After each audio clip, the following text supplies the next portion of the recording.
My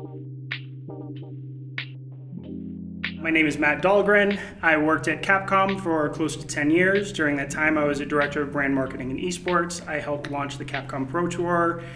Since then, I've been working as an independent marketing consultant. I started getting involved in esports as a player close to 20 years ago. Back then, we were headed to a local arcade competing with 16 different players for around $100. Now, stadiums are being filled and there's $1 million prize pools, and esports has turned from kind of a niche concept to huge business. One of the big appeals of esports is just the fact that it hits a much wider audience. You don't necessarily have to be 7 foot tall to be able to play, or you don't have to be physically endowed for some of the other traditional sports. There's a even playing field that just about anyone can participate, and I think as such you end up having a very diverse audience. If you look at the sizes, esports just now is on track to pass $1 billion in revenue this year.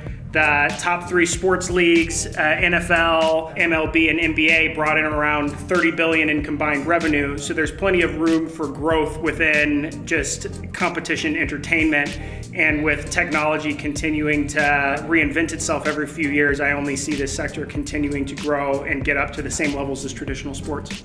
As an advertiser or as a sponsor, there's a lot more opportunities to be able to get in on the ground floor or get in with lesser investments that you necessarily would need to make with traditional sports, which is really a fully mature market. We live in a day and age where everything is transitioning to on-demand entertainment, or people are more savvy with their advertisements. They can skip them or find ways to avoid them. Advertisers understand that live event advertising is one of the most impactful marketing tools that's out there. You can't skip the ads. You want to tune in live while the excitement's taking place.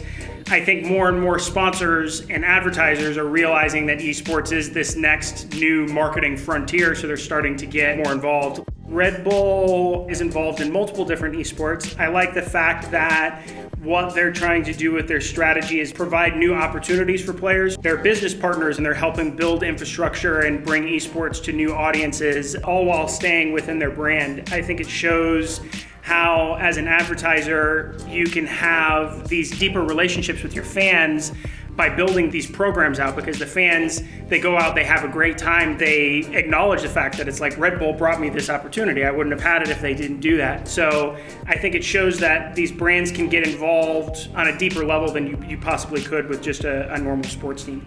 There's an opportunity to have a more direct relationship with your consumer than you've had at any time in the past.